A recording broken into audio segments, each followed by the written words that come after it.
Hi, my name is Isaiah, and we will be discussing what it means to be a smart consumer, the importance and how we save, the different government regulations that are within our market, interest rates, and the effects that it has on our country and how inflation.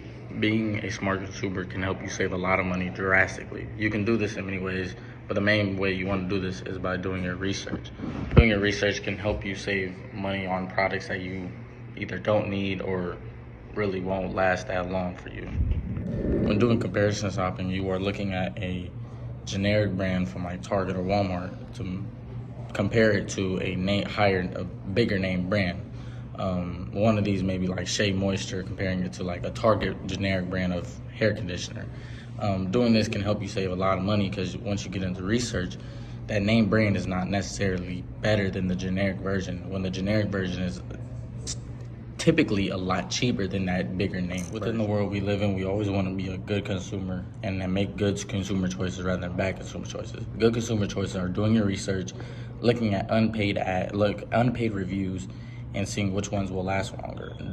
Bad consumer choices are trying to buy products that are maybe not necessarily within your means, or something that's not going to last that long, and you have to continuously buy it or repair it, which will just cost you more money in the end. Budgeting is very important for anybody, especially younger people who are not as responsible with money.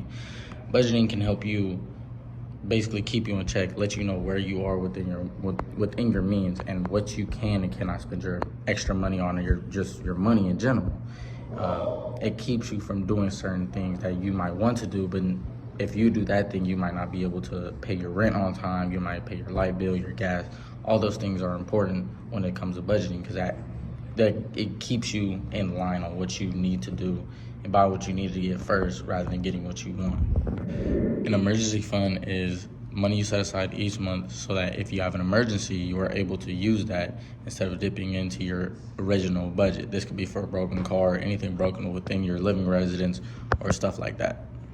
In addition to this, an emergency fund gives you a sense of security, knowing you're not going to go homeless or beneath the water per se and drown. Government regulation. What is government regulation? Government regulation has not always been in effect. It came into effect mainly due to the Great Depression, when the government had no say in what happened in the markets. We seen what that happened, and we had a Great Depression. Now, what is the Fed? The Fed sets a prime lending rate. Prime lending rate is the amount it costs for the banks to borrow money from the government. This in turn makes a higher prime rate makes it harder for you as a consumer to borrow money, which then slows down inflation. The government essentially said we can't let that happen again, so they started to create different organizations that help regulate the banks and the markets, such as the Fed, OCC, NDIC, NCUA, I believe, and SEC. What is the OCC? The OCC is pretty simple. They just make bank laws and regulate the banks so they don't scam you. Now, what is the FDIC and NCUA? These promote you to save your money and will protect your money up to $250,000 within the bank. What is the SEC? The SEC protects investors.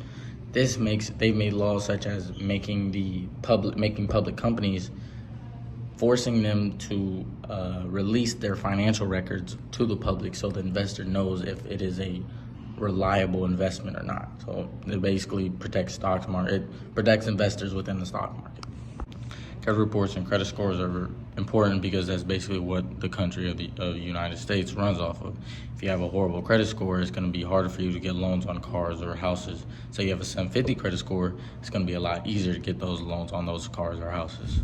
Now, what are interest rates and inflation? There are two different types of interest rates. One when you're trying to save money, and one when you're trying to borrow money. First, I'm going to start off with the borrowing money. When it comes to borrowing money, the interest rate is how much that they're charging you to borrow their money. Because at the end of the day, it's an investment for the bank. So the higher the interest rate, the higher your repayment is going to be. When it comes to saving, you have two different types, nominal and compound. With nominal, you're only making interest off that original amount every year. With compound, you're making it off the accumulated amount from year to year. Inflation could be good or bad. Typically, it's not good. It could be good because you get a higher salary, but what the higher salary means that your dollar's power is a lot less. So say you buy groceries this week and then a month later they're $2 more inflation because the power of your dollar has gone down. Now this is where government regulation comes in. The Fed will raise the prime lending rate to make it harder to borrow money. This in turn will bring the inflation rate down. Like in Zimbabwe, they didn't have any regulation, so the value of the dollar kept going down. You see the same thing, I believe, in the 20th century too, with Zimbabwe when they had the $1 million bill, the $2 million bill, all those bills, because their inflation was rampant and the value of $1 there was worth essentially nothing. So the cost of bread would be $1 million for $1 million in their currency.